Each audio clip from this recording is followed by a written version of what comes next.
All right, it's 6:35. Thank you for coming out. Those who are in attendance for our June 30th community meeting for the HOA, Fairton Trail HOA. I trust you've gotten an opportunity to look over your information packets. There's a lot that we'll hopefully try to cover this evening. A lot of information to review, take home. But first, I want to bring to the podium Officer Tony Ford, who's filling in for our East Precinct normal officer Willett Barr. Willett Barr, am I saying that right? Yeah. Willett Barr. She's apparently undergoing some health issues, and so Officer Ford came to fill in and answer any questions we might have concerning crime in this area, in our area of community, neighborhood watch, or anything of that effect. So by all means, come on up. Good evening. Good evening. Mr. Jones said, I'm Lieutenant Tony Ford. I'm the evening watch lieutenant for East Precinct, which is the precinct of your neighborhood. I have exactly 5 sergeants and 32 officers working with me. And I don't really have any prepared remarks for tonight. I'm just here to address the concerns. I'm glad to have the opportunity to come and meet you guys, address the concerns you have or answer any questions. I did take a look at the crime overview for your neighborhood the year before I came out, and you guys are blessed with a pretty good neighborhood. You've had 1 burglary so far this month, 5 for the year, 1 stolen vehicle for the entire year. And just look at the crime review numbers, when you get something like 1 stolen vehicle, that's usually domestic related or something of that nature. You guys don't have a lot of rampant crime in your neighborhood. Your neighborhood map is actually pretty clear. If you look, one of those brochures is for crimemapping.com, and if you go to that website, it's actually very, very good. Those numbers come straight out of our database. It's what our detectives use, what our statistical people use. And sometimes something won't be in there because it's been reclassified, but usually within 48 hours of the crime being reported, it'll be on that website. It's actually pretty good. Did anybody have any specific questions about any specific crimes or anything of that nature? What's the site again? Crimemapping.com. Okay. It's on that brochure, and you take it right to it, you just stick in your address. You have to play with it, say, you have to hang up. I didn't get it. But it lets you change the date range of the crime you want to research. It lets you go a mile out from your house and look at that radius and see what's not only happening in your neighborhood, but surrounding neighborhood. It's pretty good. Now, if you go out 2 miles from your neighborhood, you start getting all these sectionary apartments off Fairington Road, so you'll see the crimes kind of explode up there. But down to your neighborhood is actually pretty clear. And Fairton Trail.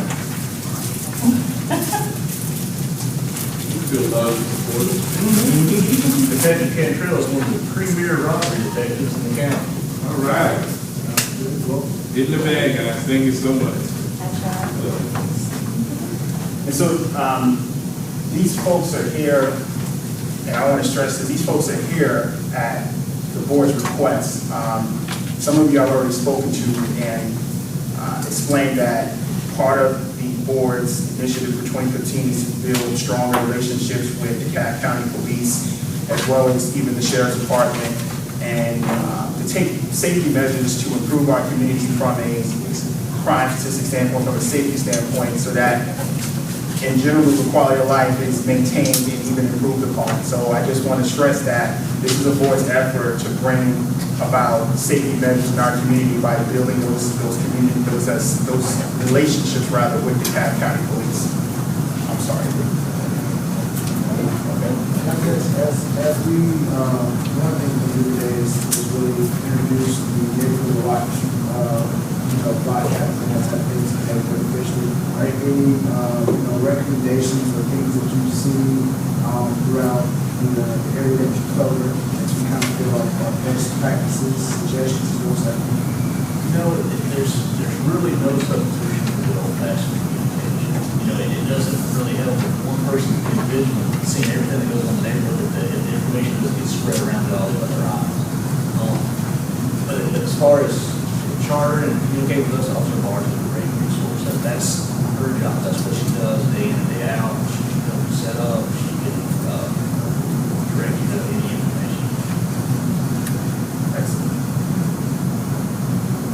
Anybody, you have any questions?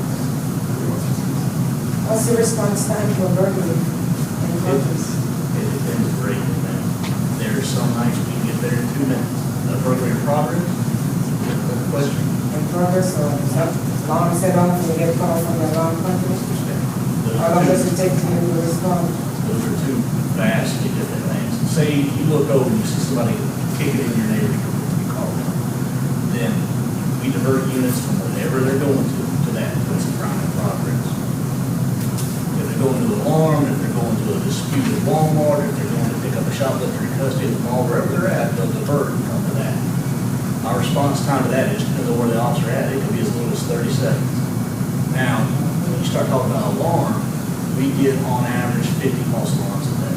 Our response time to that's going to be a little slower because that's the kind of stuff we divert people from to go to the other calls like you're talking about. So, as far as a set response time, it varies greatly. So there are 5 sergeants, 32 cops On the evening watch, not all on working for the east evening. precinct. And how many residents does that cover? Well, there are 800,000 in the county, Right. divided among the cities and 4 precincts. So you gotta figure each precinct's a little heavier residential. So my guess is we probably got about 180,000 residents in each precinct.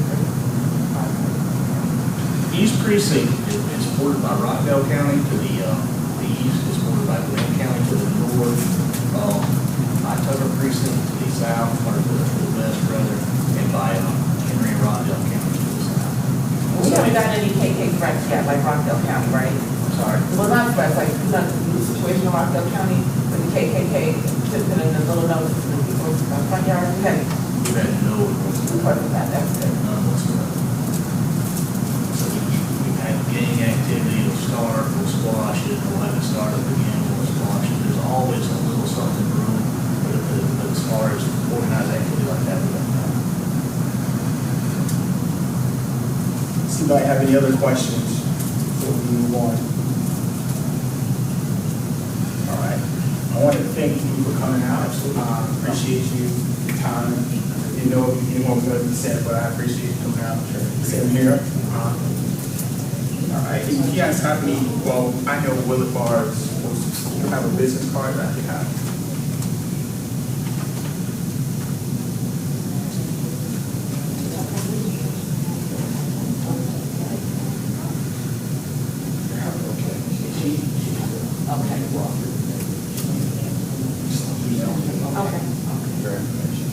All right, well, thank you for coming out. Thank you so much. All right, appreciate that. Okay, thank you. Yeah, I'll grab that.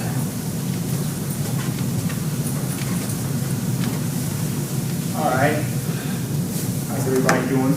Been asked that at the beginning, so I'm happy to ask how's everybody doing? Good. Great, great. We're gonna keep it moving.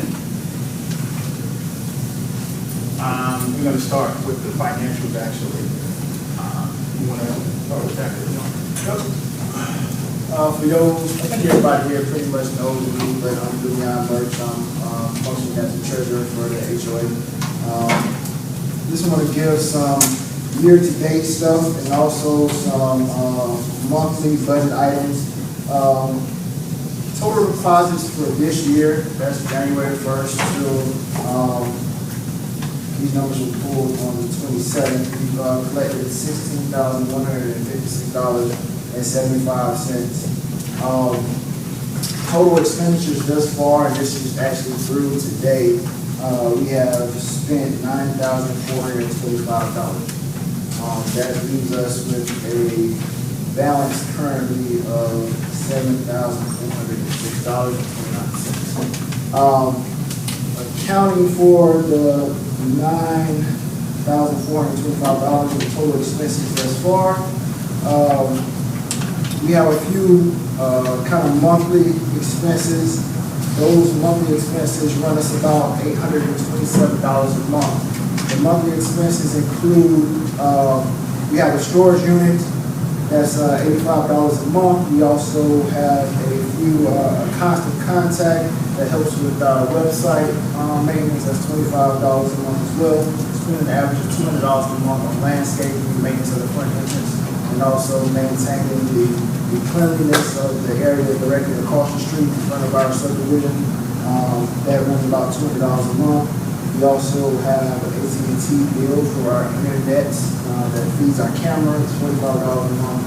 Electric runs about $24.50, and our water is about $16 a month. We do have annual fees that we pay for the year, and that one of those is going to be our retainer fee for our legal services, which is $1,200. That was paid in January. That's not a monthly charge that we do. We also had a couple of special projects that were completed this year. We had a landscaping project, the front entrance enhancement. That enhancement ran a total of $1,350. And we also had an update and maintenance performed on our camera as well. And that was $450. Is there a reason why we can't see that up in our presentation? I just didn't put it in the PowerPoint, but if you have any questions, then No, because I don't have anything here to follow, so I'm just hearing numbers and that. I'll make a note of that, and I'll make sure that I have it out, so we make it easy. We can send you any report or information you require via email. That's actually part of the open records request, that standard for this administration. So you have that, and then our management fee that we pay for our company runs about $640 a month on average. And that's for the services that they perform to assist the board in executing things that the homeowners association with the board used to do in time service. Any questions regarding those numbers? What's the storage for? Storage, because we have some file cabinets, we have some different things that we've collected over the years that we use if we have any type of event or anything like that. And that's where that's stored. We don't have a building or a clubhouse here on the property, so we have that stored there for those type of things, so that everything can be in a central location. Before, it was actually stored at different people's houses, but as the board transitions, then not everything gets passed along. So to avoid that, what we did is we just got a storage unit now, so that as things transition, all the stuff that belongs to the neighborhood will be in one spot. And then we have, Sorry, what's your name again? Leon. Say it one more time. Leon. Leon? Yes. Okay, sorry, I wasn't hearing it all. In terms of the management fee that you listed, you said it's what, $675 a month? $675. Well, it runs about $620 a month. A month. Is that the company that does all the citations and stuff? Yes. Besides that, what do they do differently? Because you mentioned a legal fee up front of $1,200 that's paid in January. Yes. What's the difference in terms of what?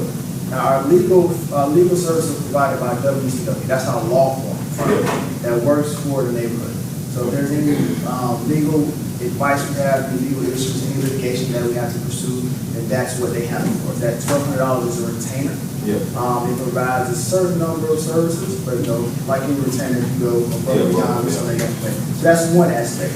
That's the law firm. Then we have the management company, which is AMG.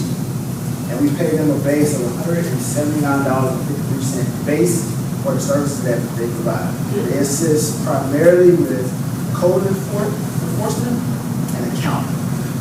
Those are the two primary things they do. So for all our vendors that we have, all our bills that come in, they pretty much make sure that those things are paid. And then, like you said, they handle the code enforcement. Do they get paid is there any fee tied to each letter that they write or each citation that they write? There is a fee that we incur at a certain point. The breakdown for that is that we get, each homeowner will receive 3 letters. Yeah. Those are included in our base charge. And then after that, when we move into the fine stage, there is a cost associated with producing that letter and mailing that letter certified. And we pay for that in addition. That's going to be $25 letter and $649 for mailing it certified. Have we looked at done any review in terms of the number of letters they sent per homeowner and that has increased? Yes, we actually have. And we've actually implemented our cost structure for that was pretty high in the first part of the year, first quarter. Yeah. So what we implemented after the first quarter was a review process. So now when they go out and they do their patrols and they compile a list of those people who they want to serve with those letters that cost money, that list is reviewed by Sean. He's kind of taking on the compliance role. And so he will tell them which letters you want to send out and how many as a loss control measure. Okay. And I'm sorry if I'm asking a redundant question, because most of your meetings have been on Saturdays, and I haven't had 10 minutes on Saturdays, so this is my first one in a long while. Thank you, that's why we decided to have one on Tuesday. Okay. Let's hear that feedback. You can see the tape, the meeting that was on Saturday, you can actually see those on YouTube. Just send me an email and I'll send you a link where you can watch those. Okay, thanks. And this meeting is being taped as well, the same thing with Bob. You should have told me that before I walked in, so I could sign up. Well, there's no. We don't get your question. Being here and Somebody might have asked the asking. same question. You can't turn out video. There's no substitute for being You here. good? Yeah, appreciate it. Were there any other questions regarding finances? I just want to add to that, sir, as Leon mentioned, we're monitoring them very closely. And we very, and recently where I laughed earlier, because we brought them in to say, hey, let us understand how things are flowing. We want to be very frugal with the community's money. And not only are we vigilant as far as monitoring them, we're always also open-minded to new vendors. So if there's a company that can provide us a better service, we're not married to this company. We just always keep that in mind. So. Oh, I appreciate it. Thank you. Are there any other questions, individual questions about balances or accounts or some litigation money, those types of things? I'll be happy to answer those. Thanks. All right, thanks, Leon. Appreciate that. So moving right along, we're just going to start with we're going to get back to the agenda. In this case, the first thing on the agenda is the fines appeal process. There's been a lot of questions about that. I've gotten a lot of inquiries about that, folks that they've got high fines and they want to see how to resolve that. Based on the feedback from the last community meeting on March 28th, we revised and implemented board hearings centered around fines appeals. We had a couple of owners to come forward to request a reduction in settlement and for fines. This is good for the community in that it means increased enforcement is actually working, and we are also empowered as a community to solve our own problems without involving attorneys and courts and paying a bunch of fees from out of the association's fund that probably we could solve ourselves. However, we have 2 pending cases in court currently with more expected by the end of the year. This is a new administration, and so we've done a lot of things differently. We've optimized a lot of things. Right now, it's only 3 of us. So I've taken the task of optimizing and improving upon plenty of things and building upon the past success from the previous board. And so, whereas we were paying $1,200, as Leon mentioned earlier, for a retainer fee and not actually sending folks to the attorneys to litigate violations and backroll HOA dues, we are now doing that this year. Okay. My message to those who have fines is if you or anyone has fines or is simply not paying their HOA dues, please be advised. It is within your best interest to bring your dues up to date and request a hearing to appeal your fines between now and the end of the year, preferably sooner the better. The fines appeal process is there to help you. It is your last opportunity before being sent to litigation. Okay? If you have fines and wish to have an appeals hearing, you must first be current on your HOA dues.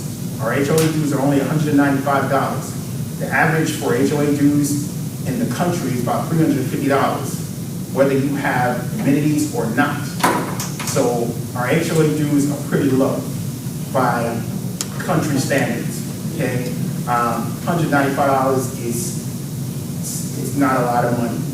And when you look at the expenses that the HOA accrues when it comes to enforcing the covenants and the certified letters and what we're paying out, I've heard from our attorneys as well as our management company that we actually should be charging a lot more.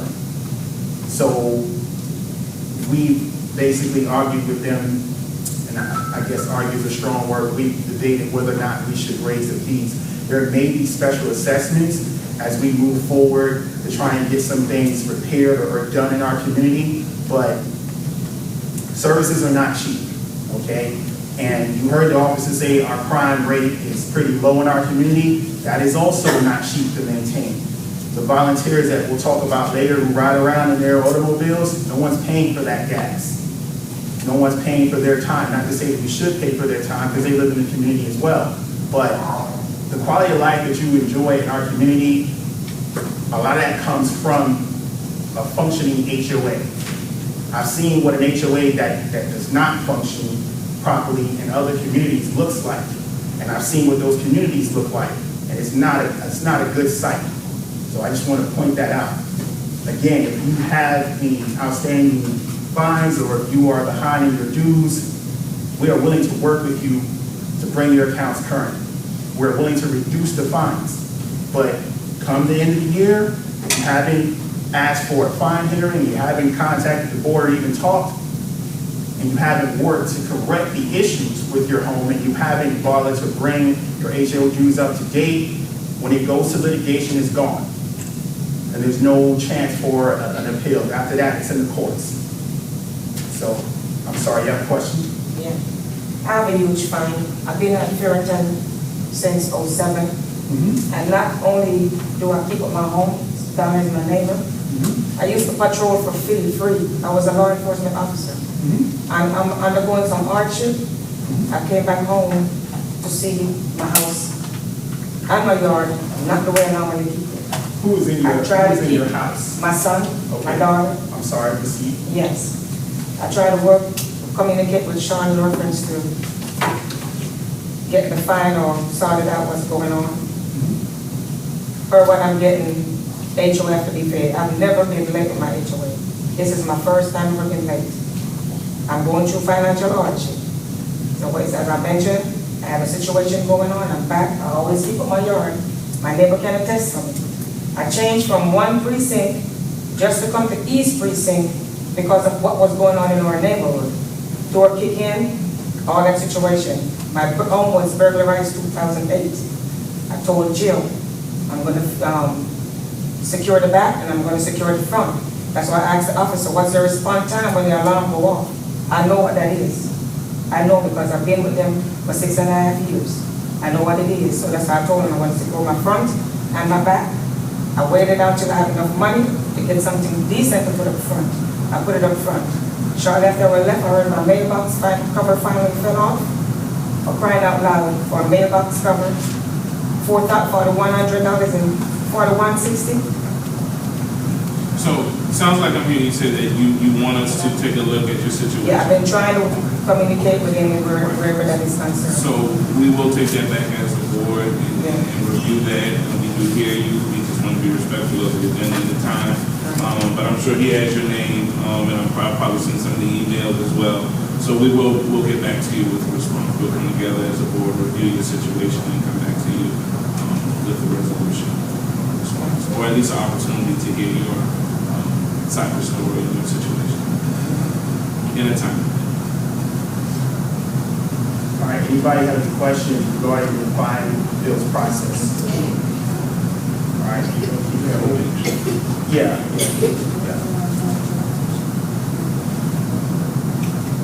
So this is a quick subject matter. Hey, I have a question. Sir, sure. You have a list of the offenses that you can be fined for, and the fine for each offense? Yep. You receive, and I can, there's no list, but I can answer that question.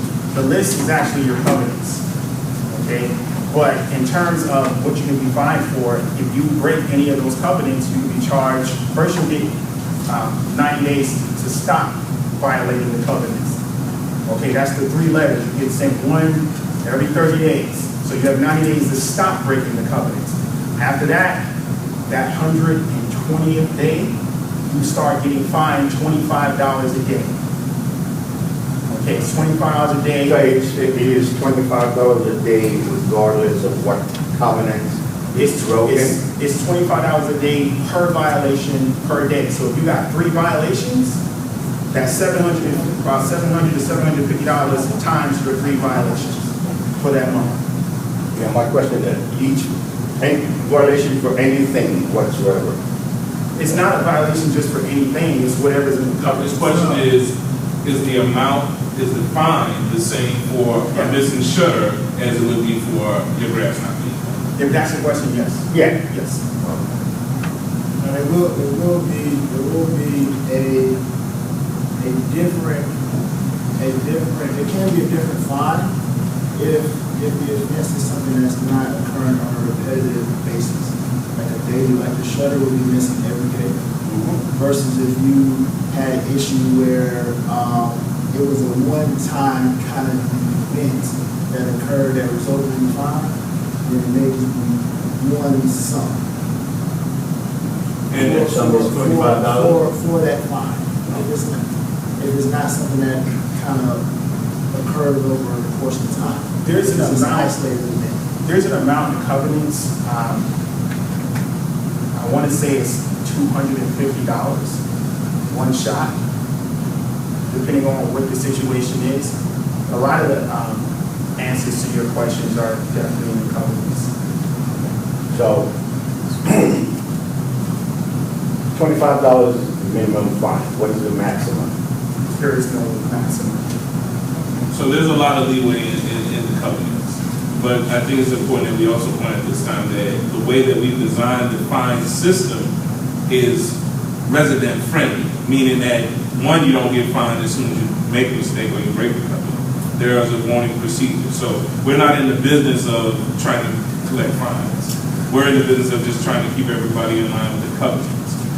And so that is why you're not fined. So if your grass is not cut, you don't just get slapped with a $25 fine. Now, if your grass is not cut consistently and you don't ignore, if you ignore the letters and you don't correct the behavior, then the fines start. So it's a corrective action.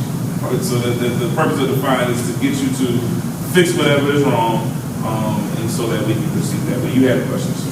Yeah, in terms of corrective actions, how do you validate that corrective actions have occurred, and how is that communicated to the homeowner? Both by physical inspection, photographs, emails, all of the above. In our Is that compliance really- report, we get a compliance report for all violations every month. So we'll see the trend, and our trend has been in a positive direction towards less violations occurring and then less people getting fined as the year has progressed. So does the homeowner get any communication saying? You get three letters. No, not the warning, in terms of you have corrected this, you have complied with the citation, you have fixed whatever the problem is. That can either be verbal or written. And that also falls under the appeals process. Once you have corrected the violation, like you'll say, got fined, and you corrected the violation, and you just get in contact with the board and say, hey, or you can contact AMG and say, I've corrected the violation. They'll contact us and say, oh, has so-and-so done this? We go over, we look at it, say, yeah, they take care of, that's when your fine will stop. Or you So that's once it's verified. And then, if you want to appeal the amount of your balance, then you just contact us and start the appeal process. Well, my question was geared even before you got to a fine. Like, okay, I had a false positive letter from AMG saying that I had a bolt on my driveway. And when I contacted them about it, it was just a mistake where it's the same house number, but wrong street, right? And it took me calling them because at first I was ignoring it because I was like, I've never owned a boat in my life, so what? If they're making mistakes, just let them know. And then I decided, let me reach out. This was when the prior board was there, the brother Jill and stuff, and say, hey, I don't know what they're talking about, blah, blah, blah. And that was me correcting it, so to speak. But let's say it was the other way around, and no one would have closed the loop on that. how would that have been rectified? But we definitely depend on the community to let us know if they're receiving something from the management company error. Yeah. Because the management company doesn't work for the board, they work for the community. Yeah. So if you're not receiving a service that's in line with what you think should be happening, you contact them and you get a resolution that's ideal. If you don't get a resolution, you bring it to our attention. Because like Marcus said, we're constantly looking at other options. We're not married to a particular company. We just want to get a company that's going to provide the best service. So if we get enough complaints, we acknowledge enough mistakes, we'll review that process. And this is the example to kind of demonstrate that. Sean notified me, even that, hey, AMG has, they got a mark on you because they did an inspection and my grass wasn't cut. My yard guy was out of town. And so exactly like he said, once he notified me, I said, hey, he's already cut it. So, because we don't know when they're going to come out when they do an inspection. So, the procedure was simply, hey, I've remedied that, the grass is cut, the yard is manicured, that's passed on to AMG. And that was done even before I got the first letter from AMG. But it's a very responsive process, but definitely don't ignore anything you get from them because we don't know unless you tell us that there's a situation they need. And I want to put an exclamation on that process, the process of fines, okay? It costs us as a community a lot of money for code enforcement, to pay another company to come in and enforce the covenants. We as a community have to stop, quite frankly, allowing a third party to come and take that money, when that money could be in our community, building things like playgrounds, maybe building a fence in the back, doing some things that, quite frankly, we haven't had enough funds to do because that money is being diverted towards code enforcement. We gotta maintain our homes, we gotta read the covenants and understand and abide by the covenants and just follow them and everybody will be okay. Just follow the instructions, everybody will be okay. And we can stop spending so much money sending out certified letters, sending out warning letters, and folks ignoring it, not taking it serious until they gotta have an appeals hearing. So if we step up as a community and maintain our property and do what we need to do, then we can stop spending so much money on stuff that's not really benefiting us, but benefiting the court system and attorneys and third parties like the management companies.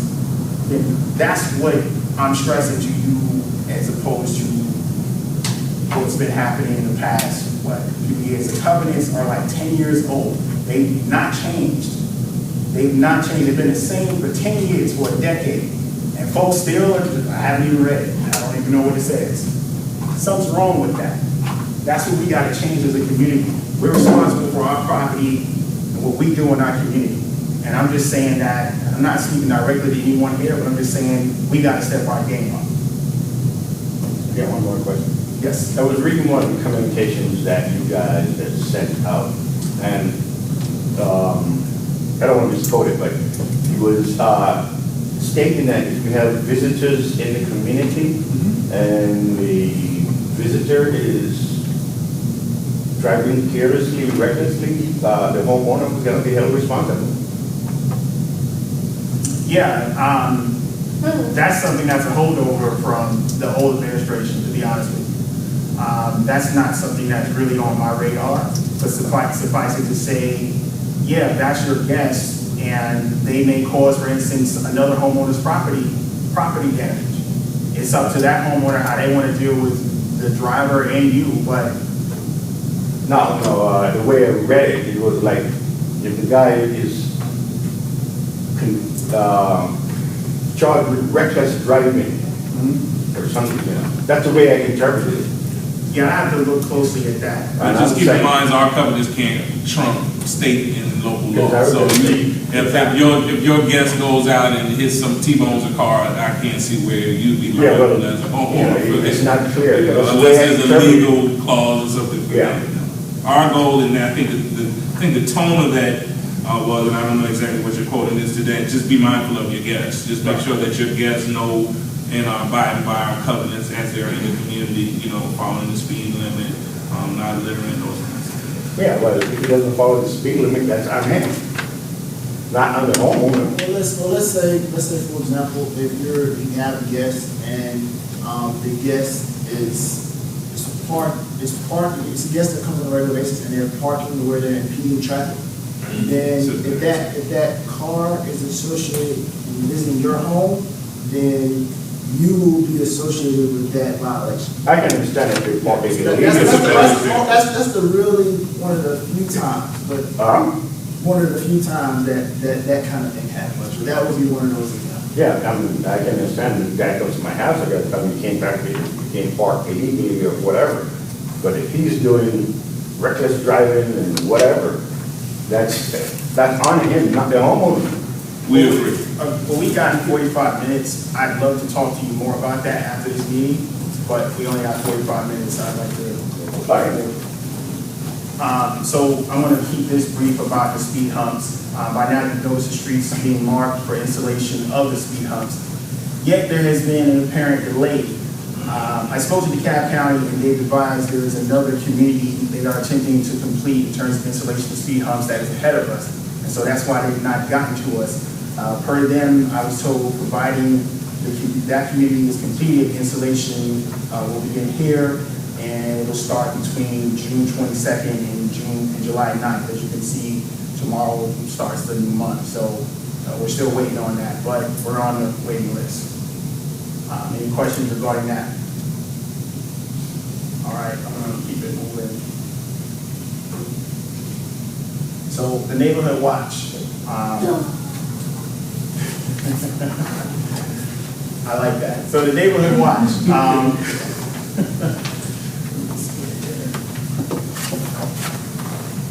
So neighborhood watch has been completely revamped.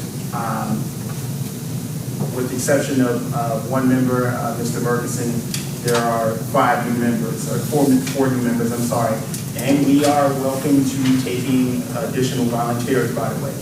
I revamped our community neighborhood watch. It's reorganized with volunteering block captains assigned to 5 separate zones. If you look at your information packet, you will see those zones colorized. Okay, you'll also see photos of the block captains assigned to your section of the community.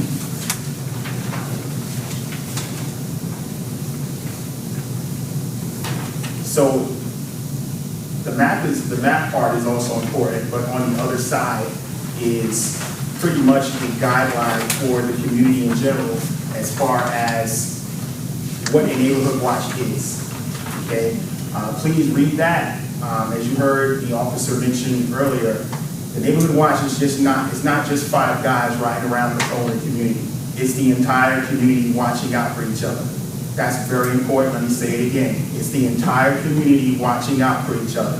So if you see, like last week, I went and knocked on a few doors and asked, what's that white van parked there with no license plate, just sitting there, like it's not even parked in front of my house, it's just parked on the side somewhere. And no one knew what that van was. And I finally got to the 3rd house and the lady said, oh yeah, that's a visitor of mine. But when you see suspicious, I mean, that vehicle looked like it could have been part of a kidnapping, easily. So when you see suspicious vehicles, when you see suspicious behavior, contact 911 first, then contact the block captain. The block captains are not police officers. We are not a security force. We are a monitoring force. If we see something wrong in the community, just like you, we're going to call the police and say we ride around with the intention of patrolling the community. I'm going to mention the 5 individuals, by the way. Mr. Anthony Murkison was part of the original neighborhood watch. Mr. Leon Birch, who's our treasurer. Mr. Lorenzo Nolan, a retired sheriff's department officer. Raise your hand, sir. Mr. Elijah Ajayi. I got it wrong. Also new to our community, and he's also an entrepreneur. And myself, we are the 5 block captains you see on that page. Random patrols have already started, okay? Mr. Nolan has actually been patrolling for, about 2 weeks? And I know Mr. Murkison also does some patrols. I've actually been doing some patrols as well, and I think Elijah's been doing patrols as well. So we've already kicked off a neighborhood watch. Go ahead, I'm sorry. I just was curious as to whether or not the beacon lights being used, or how do you know, like, that that's a block captain actually driving that vehicle that's now doing a monitoring? So the lights, so some of our vehicles will have the lights and some won't. The ones that won't, like mine, probably not gonna have this. I want to be undercover, plus I want to ride around. I want to see what's going on without folks saying, oh, what's that? Who's that guy over there? And, oh, that's the president. Let me talk to him about something. Anyway. So most of the vehicles will have the lights. I think about three of ours will have the lights. Some will not. We also don't want to alert folks as to like, oh, I see a car with a light. Let me stop doing what I'm doing and act normal. So some of us will be undercover. Some of us will have lights. What's the time frame on that? We won't give a time frame. It would not be prudent to have a schedule, but I can tell you that many of the guys just do automatic patrols at random when they come back home, when they come back into the community from, let's say, Walmart or something like that. Her question was about overnight. Overnight, what time is it overnight? So she's getting 12 between 12 and 6. Okay, so no bad things start to happen. I don't think anybody's going to be doing patrols between 12 and 6 in the morning.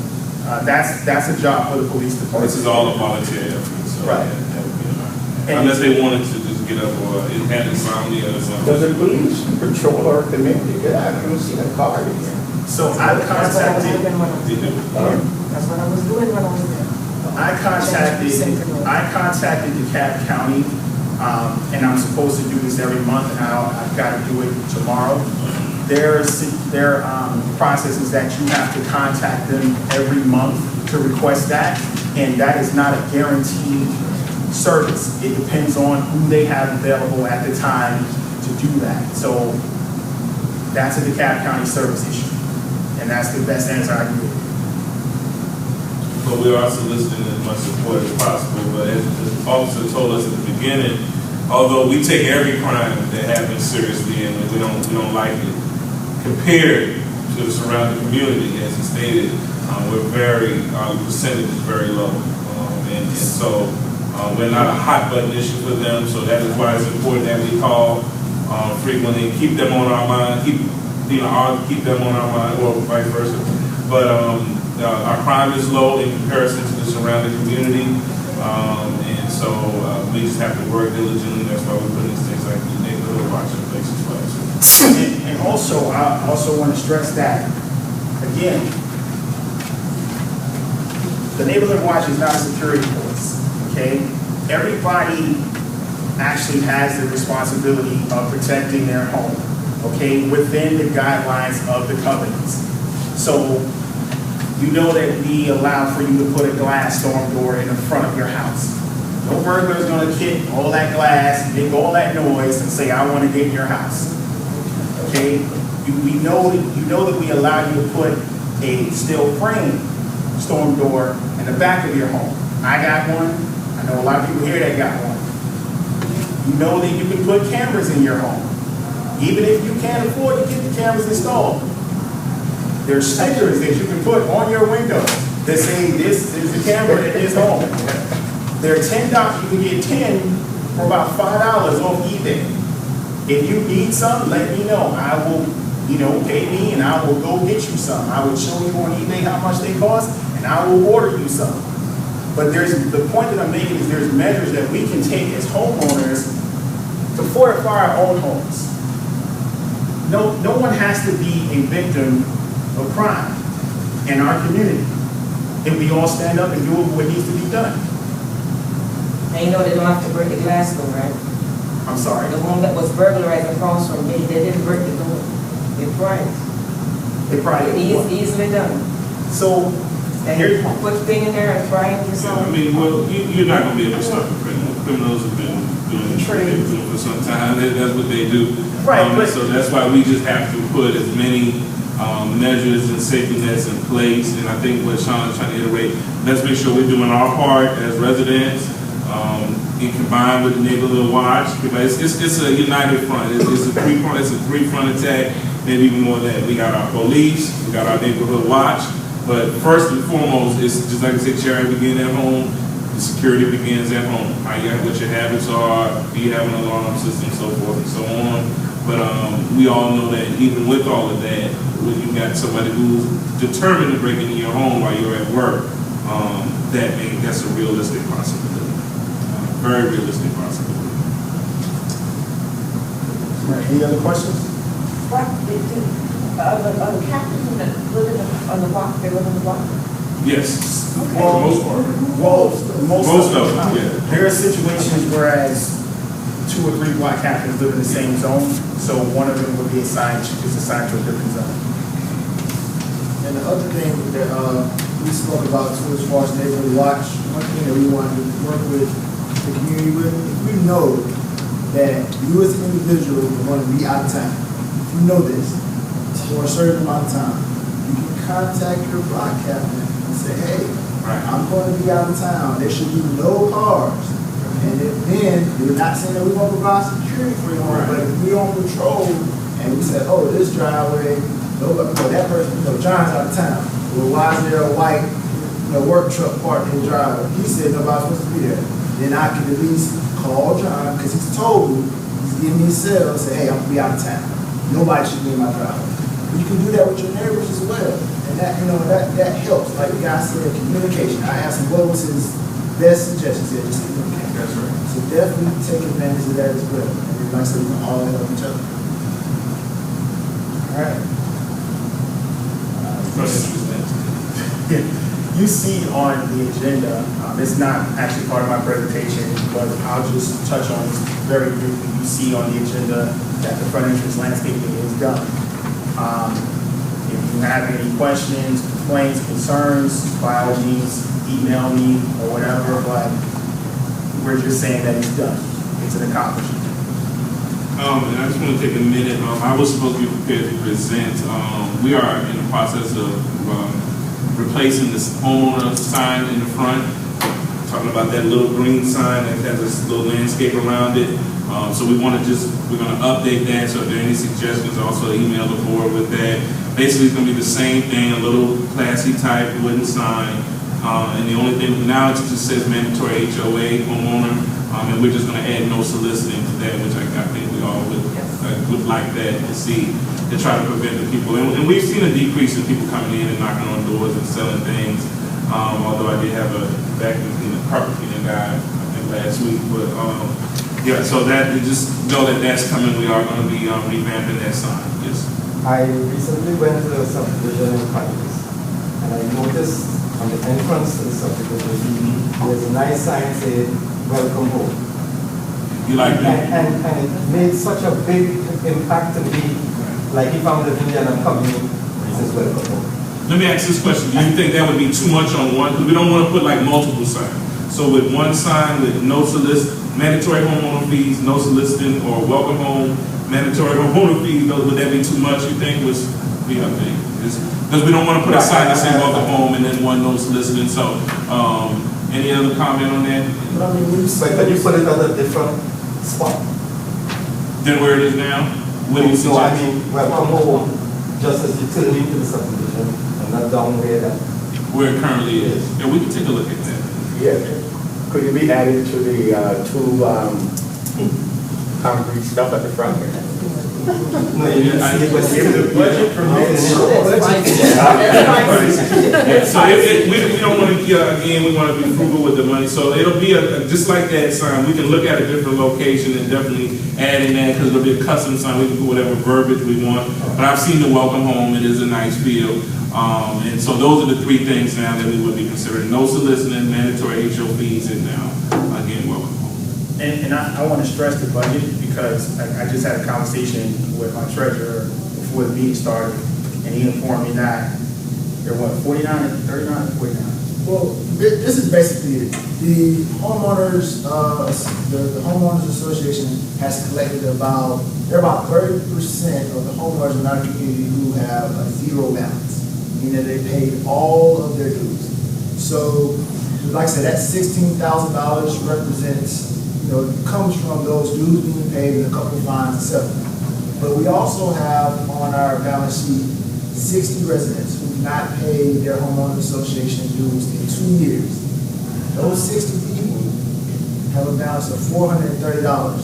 $430 times 60 is over $25,000. So when you talk about wanting some of the nicer things that other communities have, if we had $25,000, that's not paying fees, that's just paying your $195 a year. If we had that $25,000, we could do a lot of good things. But that therein lies, the importance of just support, working with the community, and working together and what can be accomplished. We just all do what we're supposed to do. Just get those type of things done. But like I said, if we have the funds, we're running about $827 a month to kind of function. We got $7,400, so we are sitting pretty good at 1.7. If that's our cost structure that we're going to continue here. So as money permits, we will take a lot of the ideas that people are throwing out there and we'll try to prioritize and get it done. But that's the major holdup. Quick question. We're running at about 30%. You mentioned fees. Is there other fees other than the annual? Some people have gone through the bills process. Some people have settled the past due balances. Oh, okay. So that also contributes to the amount. But we're talking about people who actually pay their balances zero. Okay. That's where that comes from. So, we got a half an hour, so I want to get to the nitty-gritty, which is a discussion about property rentals in our community. Okay, there's a lot of information that you likely do not know, that you don't know in terms of how many renters in our community. Okay, so right now there are 24 confirmed renters in our community. That's 14% of the community occupied by renters. Now, I don't mean to sound negative about renters, and I don't feel negative about renters. What I feel negative about is them not taking notices serious, not maintaining their property, not passing on the information to the owner, or the owner may not even take notices serious. And that has resulted in, you see the photographs on the handout that I gave you. Okay, that's resulted in property damage and, just for lack of better terms, just poor property maintenance. And it doesn't bode well for us as a community to allow that to keep going on. So you've heard me say in a previous meeting, if you were at a previous meeting, that our covenants are weak as it pertains to renters.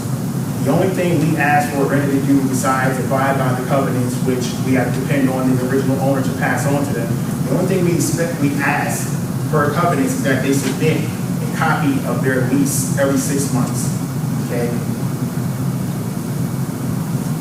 I'm going to go out on a limb and say that that was something that was not strictly enforced in previous administrations. It is being strictly enforced in this administration. And I'll touch on that in a little bit. Let me just read this paragraph.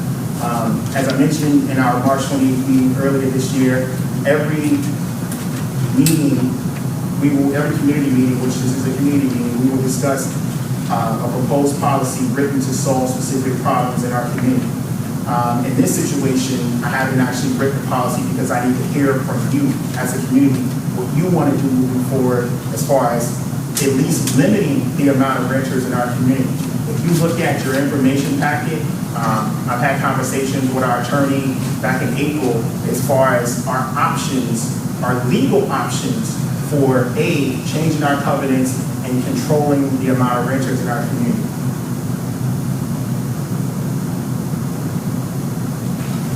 This is really not a policy discussion as much as it is just a discussion on how to get that done. This is going to require a change in covenants. In order for us to change the covenants, it takes 2/3 of a vote from the community to update and change our covenants. Okay? Then after that, it costs some money to pay to the attorneys. It costs about $1,300, I believe, to register with the Georgia Homeowners Association, which is an organization that governs all homeowners associations in Georgia. And then it costs, I believe, another $1,900 paid to the attorneys just to upgrade or update the covenants with the county. Okay, so there are steps that have to happen before we can even get to a better enforcement stage. But we've got to decide as a community what it is we want. What's the total cost? You mentioned some numbers, maybe. About $1,300, and it's all in that. It's all in that package. All the numbers are in that email. You mean the cost to amend the covenant? Yeah. It's about $3,000 and $3,500 total, but she mentions the cost at the end of that email, that 3-page email. Okay. Our attorney. So, Sean has prepared this information to empower you to be able to help us make an informed decision. And so here are a few of the things we're going to need to decide. Okay? As a community, how many renters do we want in our community? We want it to be set at 25% of the community, 30%, 15%, whatever it is. And also let me finish up here. Thanks. May I have your attention, please? The library will close at 8 o'clock. If you need to apply for a library card, please do so at this time. So here's what you don't know. Unfortunately, some owners have seen our community from the perspective of an investment opportunity only. Okay. Some have rented their property to renters who seem either unwilling or incapable of properly keeping the property up. We have a renter on Fairton Trail parking 2 or 3 tow trucks on the street, which is against the DeKalb County ordinance itself. Okay, and is also responsible for several other violations concerning their property condition. These are renters. There are a few other renters who simply do not maintain lawns. Many times the owner is not aware of the condition of the property as they are off somewhere simply waiting for the rent check in the mail. Many owners will put a management company between them and a renter, and so many times these management companies are in it for the money and don't really manage much concerning the conditions of the property. Sometimes they only can come out to see the property. And if they do, I just spoke to a management company today and told me they come out like every 4 to 6 months, which is not good. Okay, I've spoken to several renters who don't even know who the owner of the property is, since their rental agreement is directly with the property management company. With the current weak policy regarding renters, investment companies have also started buying up property in our community. According to the DeKalb County property records, a company called Coffin AI, which is headquartered in Scottsdale, Arizona, owns the deed to 5928 Springfield Run. Okay? A conversation with a renter at 3071 Springfield Track revealed the person who owns the property, he revealed he doesn't know the person who owns the property, he doesn't know the owner. His lease was through a management company named D-Boy Property Management. And D-Boy is slang for dope boy, just so you know.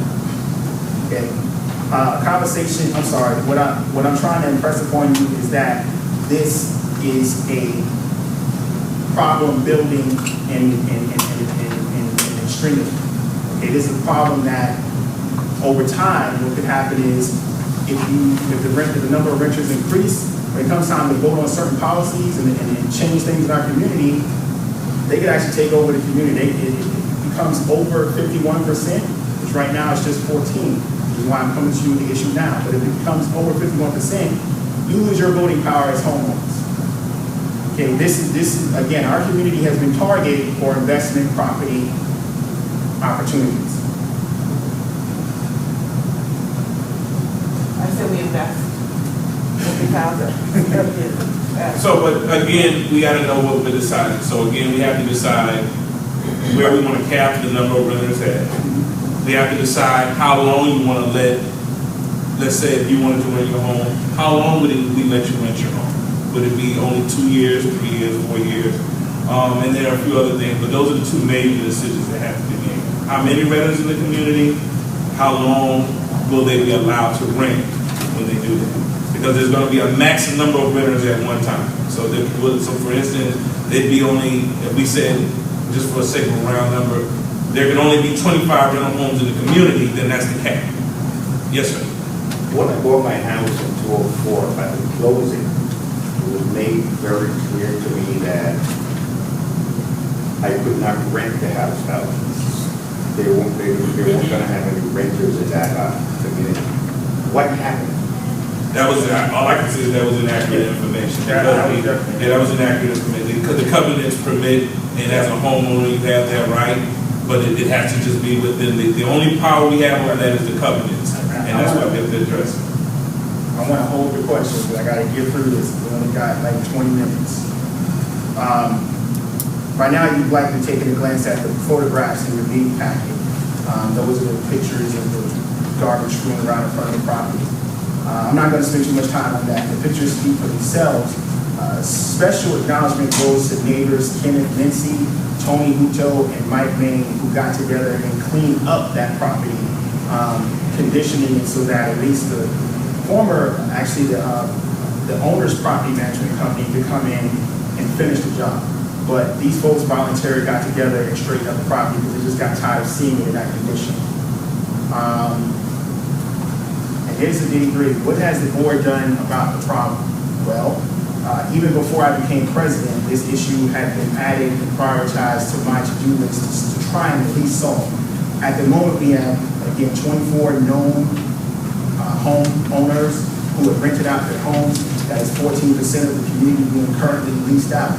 On June 1st, what the board did was send out certified letters to homes listed as rentals in our database, that's from our database, informing them that they were in violation for not forwarding a copy of the lease, which again, you're supposed to submit a lease every 6 months, as required according to Article 6, Section E, leasing under our covenants. Out of 24 known renters, I received just 2 copies of leases. That means starting tomorrow, 22 homes will begin being fined $25 a day, every day, until I receive a copy of the lease. But this is not a problem we can find our way out of again. The covenants need to be changed. On April 22nd, I consulted with our attorneys, and I actually mentioned this earlier.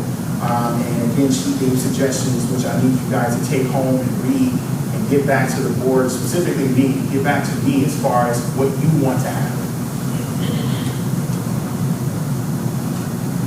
Any questions? And I'll take questions now. I'm sorry. No, I just wanted to know the changes as far as the leasing among the houses that can be rented out. Is that something that has to be changed in Parliament? Yes. So that is going to cost us $500. Yes. Yes. Every change costs. Yeah, exactly. Anytime we want to change the covenants, and so what I've been trying to do is to get the community to understand, now's the time to send your wish list, and let's start discussing what we want to change in our covenants. Because we can't do anything as a board without 2/3 of the vote from the community on what that change should be. So that's what this is actually a kickoff discussion. We can actually set up a meeting that's dedicated to just discussing this issue if you want, by raise of hands. If anybody's interested, please raise your hand. Okay, if it's not an issue, if it's not a big enough issue to some of the folks in this room and to the community, then I won't take it up again. I really won't, because I think I've given you as much information as I could to cite that this is actually an issue. And I need to hear from you as a community what you want to do. Yes? Each change in the covenant, is it a separate fee or? No, it's not a separate fee. That's why I'm trying to, Right. that's why I'm trying to get all of them together. So not only just this issue though, Sean, I think it's important that, as you mentioned, any other ideas we have as far as the covenants, let's look at it holistically. So when we do go to make the changes, we do it as cost effectively as possible and not do one here, do one here. We want to be wise about it. Because attorney's fees cost money. Any other questions? You had a question, Elijah?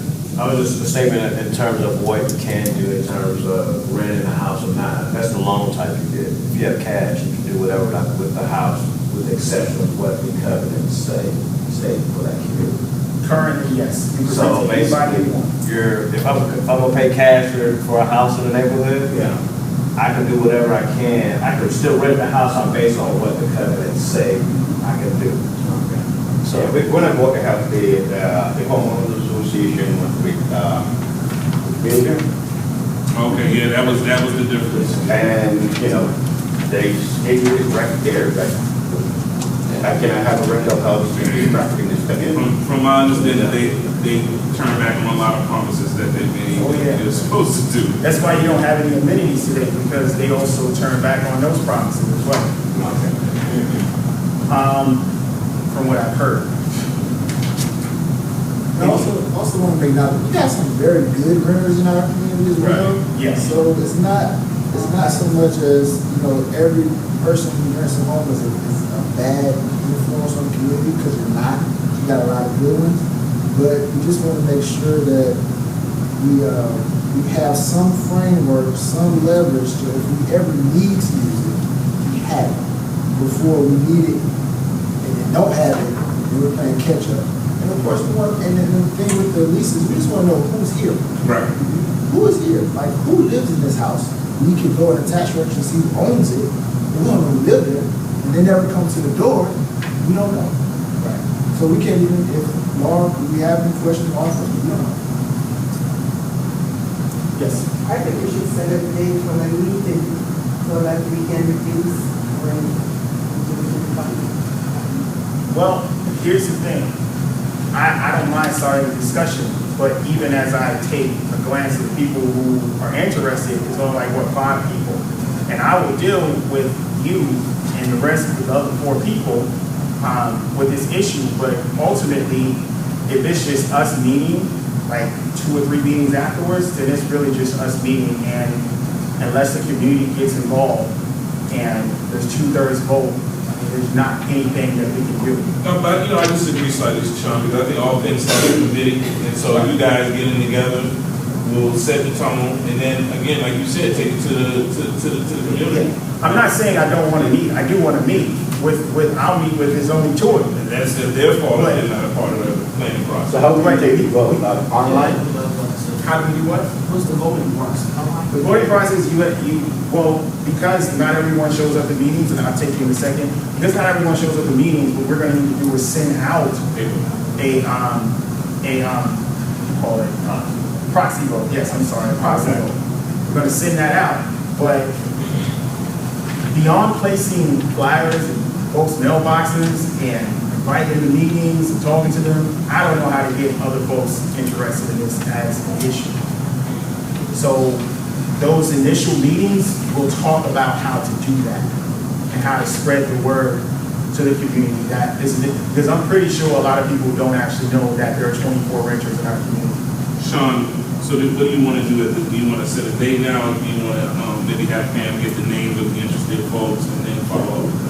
Give me your names and your email addresses if you haven't already had them listed, and I will send out an email with a date.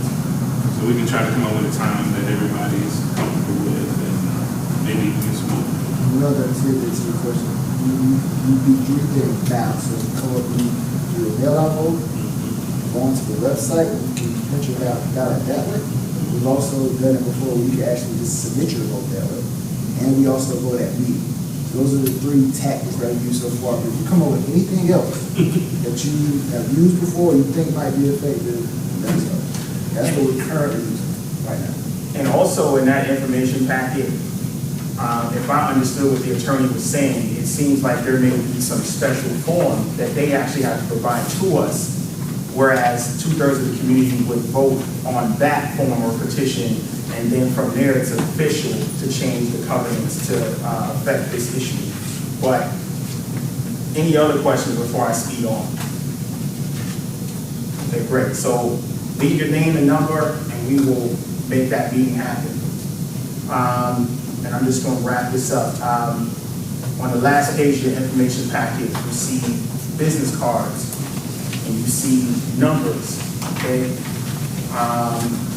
The numbers are there for you to call. And I'm sorry, I didn't answer your question. I'm sorry. Yeah, that's fine. You kind of touched on what I was trying to say. I was just going to say I understand and appreciate the proactiveness in terms of trying to have that renters within the community, but at the same time, I think we have to, I guess, brainstorm and decide how we build that awareness, because I think a lot of people don't understand what you're trying to get at in terms of the importance of limiting that number of renters, Yes. because it can impact the voting process for other important issues later on. Yes. So it's just how we go about building that awareness and getting people to be sensitized to the information in regards to capping their renters. for the Agreed. subdivision.